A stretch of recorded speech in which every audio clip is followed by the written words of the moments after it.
지난주에 그리스도인이란 구원받은 사람이다. 그리고 구원받은 증거가 있어야 된다는 말씀을 드렸고, 오늘은 교인으로 살 것인가 그리스도인으로 살 것인가예요. 그래서 교회 생활과 신앙 생활 어떻게 균형을 잡아야 되는가, 그리고 이것이 어떤 의미가 있는지 살펴보도록 하겠습니다. 교회 오래 다니다 보면 교회에서 직분도 또 새로운 직분 갖는 그런 일들도 일어나기 마련입니다.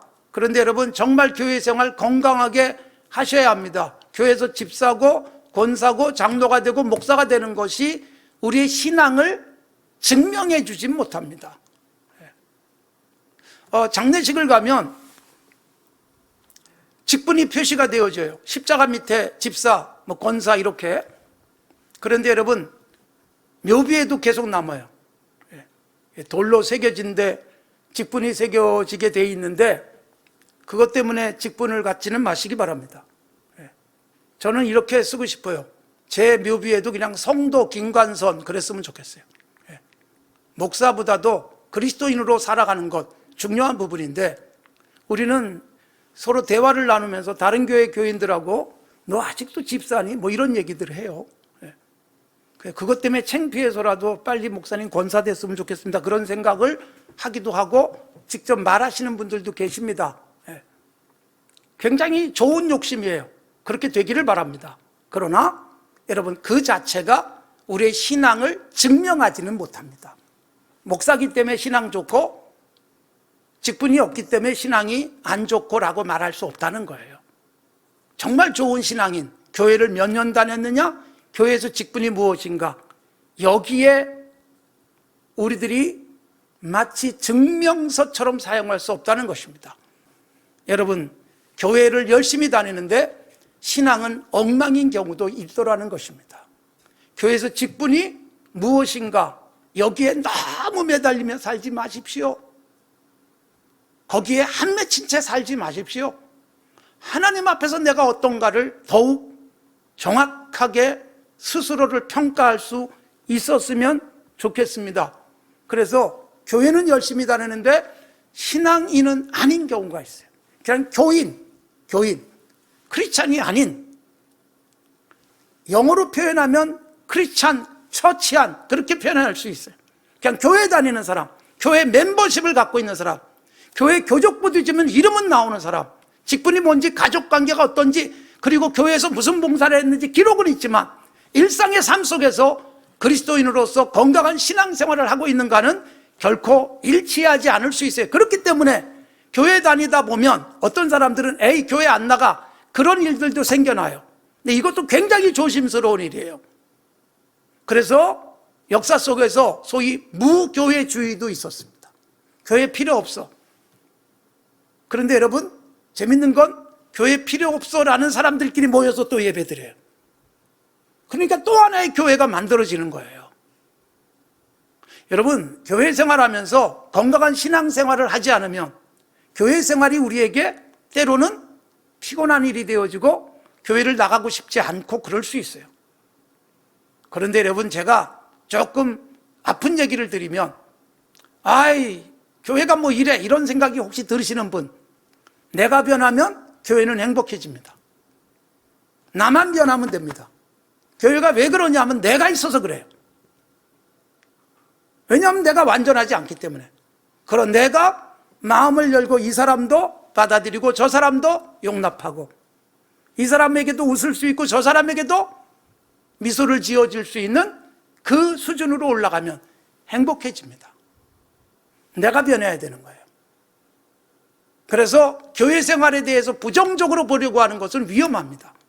교회 생활은 굉장히 유익해요. 교회 다니셔야 됩니다. 교회에 실망을 해가지고 안 다니고 나 혼자 예배 드릴 거야, 굉장히 위험합니다. 왜냐하면 모이는 것은 거기서 격려받고 위로받고 신앙도 성장하고, 그리고 아주 힘있는 섬김의 삶도 가능하거든요. 성도들이 함께 힘을 모아서. 그래서 우리에게 IT의 그레이스 클리닉도 생기는 거고, 라오스의 물도 공급해 주는 것이고, 그리고 주변에 있는 사람들에게 공부도 시키고 밥도 먹이는 거예요. 좋은 일이에요. 이 굉장히 큰 일을 할 수 있어요. 혼자서 하는 것은 굉장히 어렵습니다. 거기다가 정말 중요한 것은 뭐예요? 교회가 뭐냐? 두세 사람이 내 이름으로 모이면 나도 그들 중에 있다. 여러분, 교회 공동체는 주님이 계시는 곳이에요. 주님이 어디에 계시는가? 예수님의 이름으로 같이 모이면, 사람이 많고 적고를 떠나서 같이 모여야 거기 계십니다. 예수님이 마태복음 18장 20절에서 주신 말씀이고, 마태복음의 마무리가 28장 20절. 예수님이 이렇게 마지막 인사를 하세요. 볼지어다 세상 끝날까지 내가 너희와 항상 함께 있으리라. 주님은 우리와 항상 함께 하세요. 누구에게요? 너희, 너가 아니에요. 우리가 모여 있으면 거기 항상 함께 합니다. 모이는 건 중요합니다. 모여서 영적으로 도전받고, 한 주간 실패했으면 다시 채움을 받고 반복하지 않는 건강한 삶을 향해서 갈 수 있고, 그래서 히브리서 10장에서 굉장히 걱정하는 게 뭐냐? 말세가 되면 모이기를 패하는 자들이 생겨날 수 있다. 조심하라. 그리고 정말로 그런 일들은 교회의 역사 속에 계속 있어 왔어요. 유럽 교회들이 텅텅 비어가고 있고, 예배당은 수백 년 됐고, 예술적 가치가 있는 예배당이지만 사람은 모이지 않고, 1년에 한두 번 교회 가는데 크리스찬이라고 스스로 이야기하고, 그런 교회가, 그런 교인들이 결국 세상을 바꾸지 못하는 것입니다. 한국 교회도 조심해야 되는 거예요. 이러다가 예배당이 빌 수 있고, 코로나19 상황이 굉장히 걱정스러운 문제를 안고 있어요. 여러분, 코로나19 전에는 우리 성도들이 아유 목사님 교회 못 갔어요, 지난주에 미안해요, 그러시는 분들이 계셨지만, 코로나19 이후엔 한 분도 안 계십니다. 당연히 안 나오는 거예요. 이게 회복되고 난 다음에도 과연 어떻게 될 것인가에 대한 걱정들을 하고 있고, 한국교회가 예전의 교회의 모습으로 돌아가긴 힘들지 않을까, 조심스럽지만 그렇게 전망하는 일도 있습니다. 여러분, 중요한 것은 교회 생활 같이 있는 거예요. 그래서 잘 하셔야 돼요. 멤버십 중요해요. 하나님과 나 사이에 건강한 줄을 끊지 않고 있다는 것은 교인들과 건강한 관계가 이어지고 있는 것으로 오히려 증명할 수 있기 때문에, 그러니까 여러분, 교회 생활 잘해야 신앙생활도 잘할 수 있고, 신앙생활 잘하면 교회 생활이 행복합니다. 그래서 오늘 우리가 읽은 본문 말씀은 초대교회의 모습이에요. 처음으로 교회 공동체가 생겼어요. 이들이 여러분 함께 모이는 걸 기뻐했고, 모여서 같이 교제하고 예배하고, 그리고 집에서 같이 떡도 떼고, 그리고 자기 물건을 자기 것으로 하지 않고 서로 힘을 모아서 좋은 일 했고, 그리고 여러분 중요한 게 뭐예요? 세상 사람들에게 칭찬을 받았다. 지난주에 그리스도인 안디옥 교회가 교회 바깥에 있는 사람들에 의해서 그리스도인이라고 인정받듯, 오늘 사도행전 2장도 온 백성이 칭송했다. 교회 다니는 사람 괜찮아?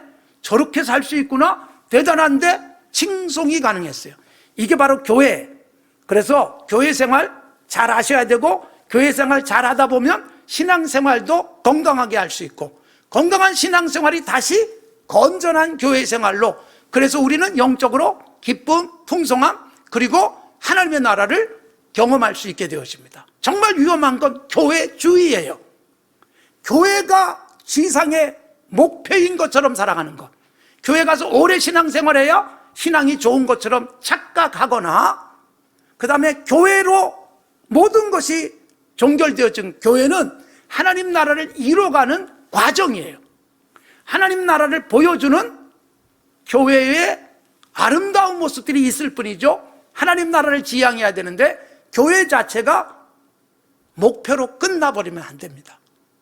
교회 와서 직분도 수단이죠. 이걸 통해서 하나님 나라의 전이대 역할 감당해 가는 것이기에, 그래서 교회에서 신앙생활 잘하고 일상의 삶 속에 그리스도인다운 모습을 드러낼 수 있어야 됩니다. 우리는 예배당에 갇혀 살지 않습니다. 그래서 제가 우리 교회에서는 자주 강조했죠. 교회 너무 열심히 다니지 말라고.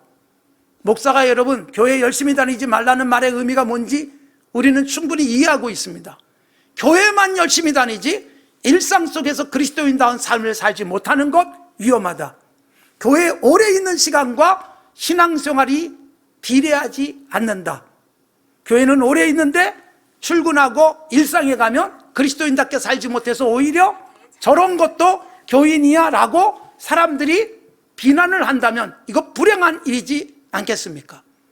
그래서 여러분, 수요 강론 때 제가 인물 강론을 계속하고 있지만 최근에 다비다, 사도행전 9장에 나온 다비다를 다뤘어요.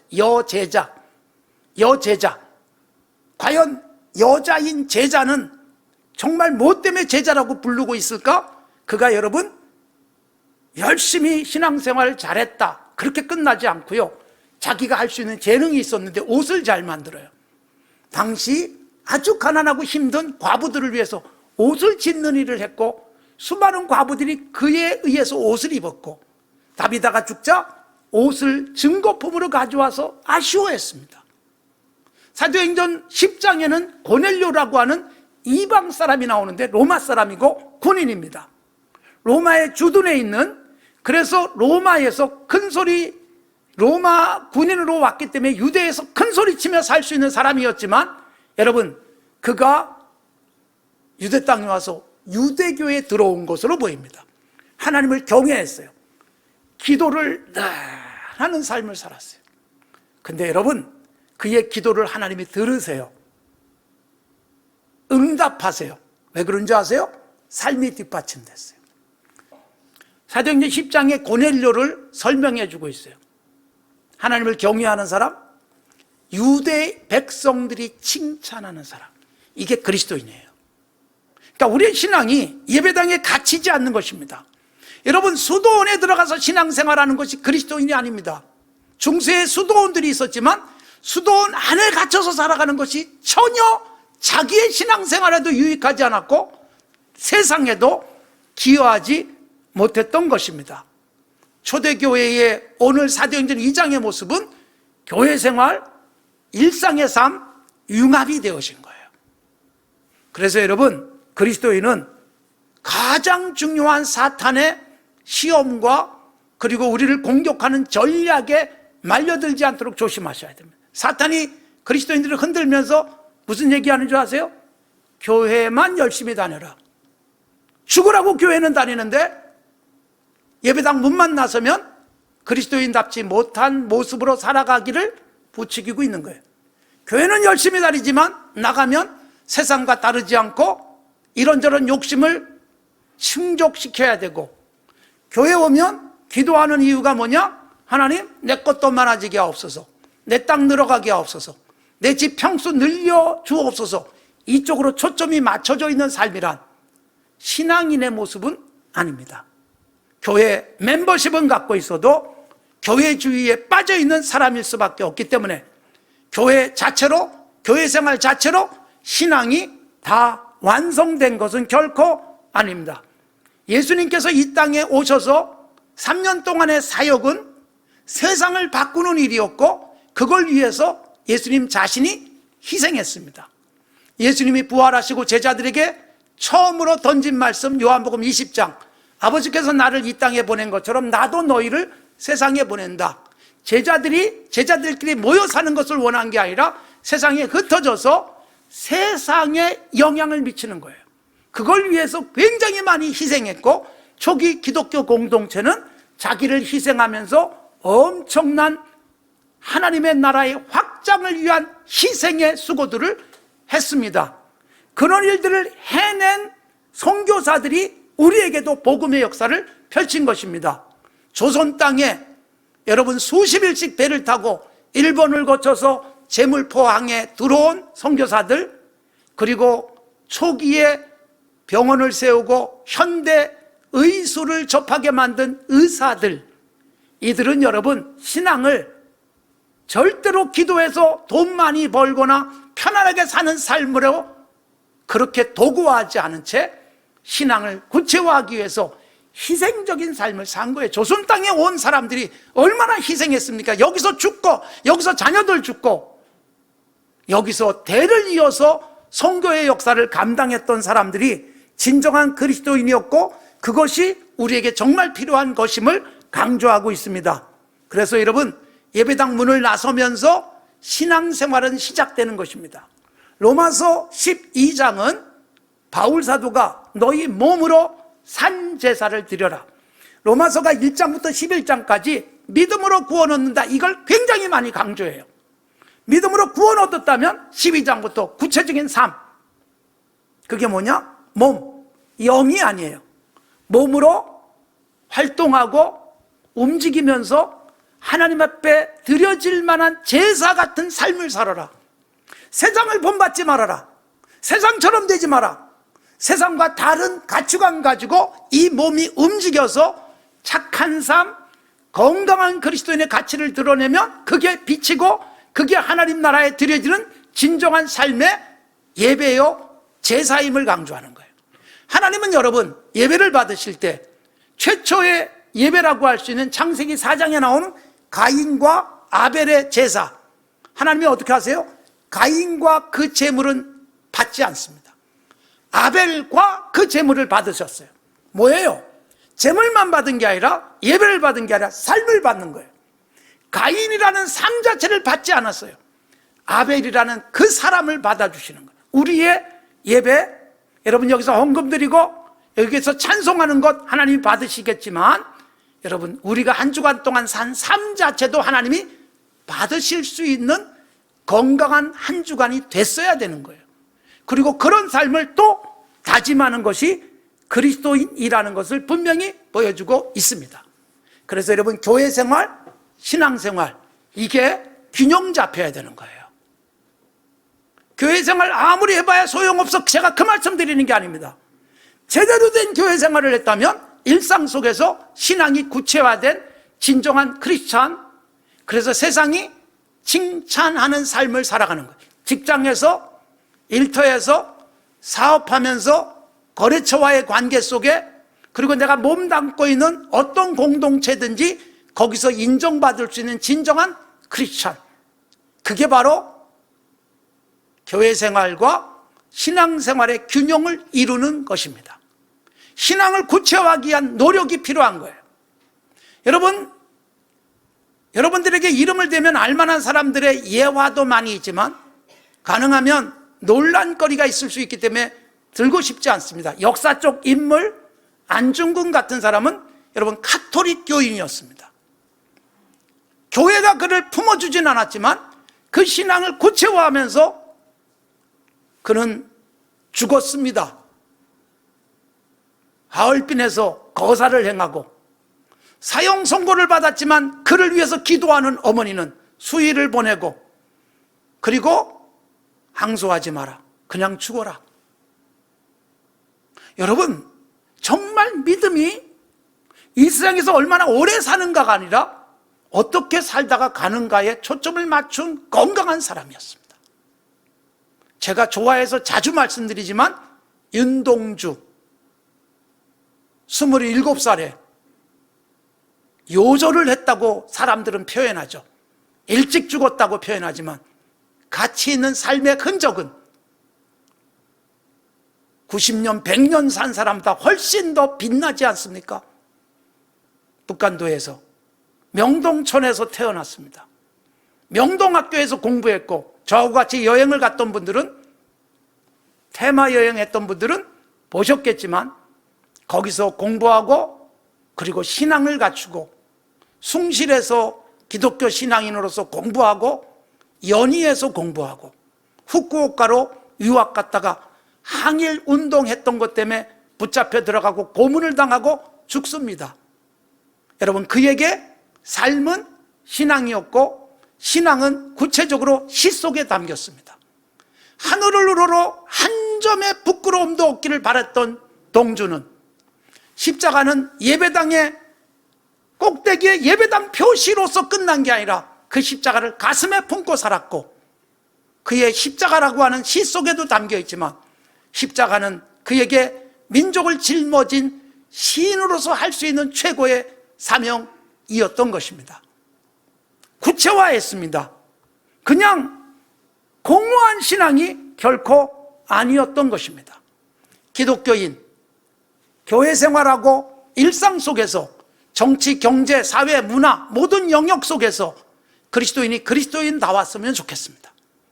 그래서 우리의 교회 생활이 신앙생활과 다르지 않고 일상과 연결될 수 있어야 합니다. 교회 장로, 기독교인이 정치, 청와대, 여러 경제 중요한 정책을 결정하는 곳에 다 들어가 있고, 학교, 심지어 여러분 어린이집, 기독교인들이 얼마나 많습니까? 그러나 과연 크리스찬답게 제대로 실천하고 살아가고 있는가? 이건 고민거리예요. 이미 원로가 돼버린 이만열 교수는 한국 현대사를 이렇게 말했습니다. 한국 교회는 한국 현대사에 대해서 책임져야 된다. 왜 그런 줄 아세요? 초기 이 나라는 기독교가 좌지우지했습니다. 우리는 여러분 굉장히 자랑스러워하는 게 있습니다. 그게 뭘까요? 재헌의회, 1948년 5월 31일 재헌의회가 개회됐습니다. 임시의장이었던 이승만은 개회를 하면서 의원 중에 이윤영 의원 기도하세요. 그래서 기도를 해요. 목사이기도 한 그가 의원이었습니다. 그래서 한국 교회사 속에 자랑스럽게 기록되어져 있습니다. 이윤영 의원의 개회 기도. 그러니까 사실 여러분 생각해 보세요. 기독교 국가도 아닌데 재헌의회의 개회 기도를 의원이 했다는 거예요.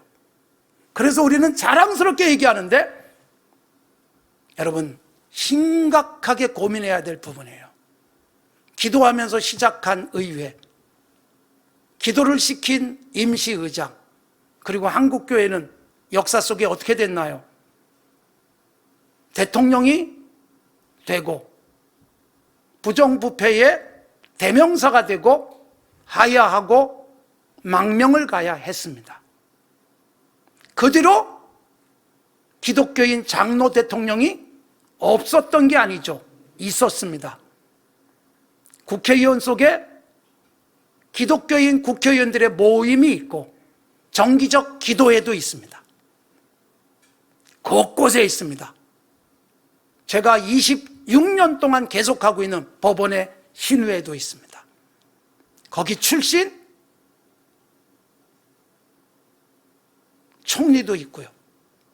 그런데 정말 걱정스럽습니다. 교회와 그리스도인들이 책임져야 될 일들을 하지 않을까?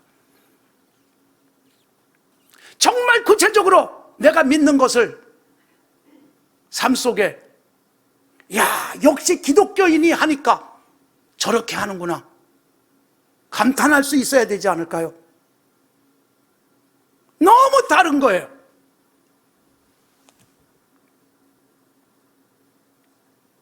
뭐 정치인 얘기하려고 하는 것도 아니고 우리부터가 그러니까요. 사랑하는 성도 여러분, 건강한 신앙인으로 살아갑시다. 교회 생활, 신앙생활이 균형을 잘 잡아야 합니다.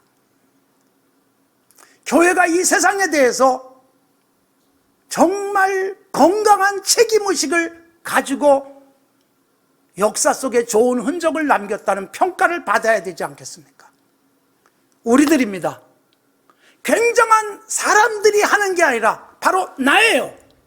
그렇게 유명하지 않고 굉장한 영향력을 미치지 않지만 내 삶의 현장에서 그냥 하루하루 열심히 살아가는 우리들이 교회 안에 갇힌 신앙이 아닌 삶의 현장에서 건강하게 살아가는 내가 세상을 바꾸는 힘이 되어질 수 있도록 여러분 우리의 신앙생활, 교회 생활의 균형을 잘 맞춰갈 수 있기를 다짐하시기 바랍니다.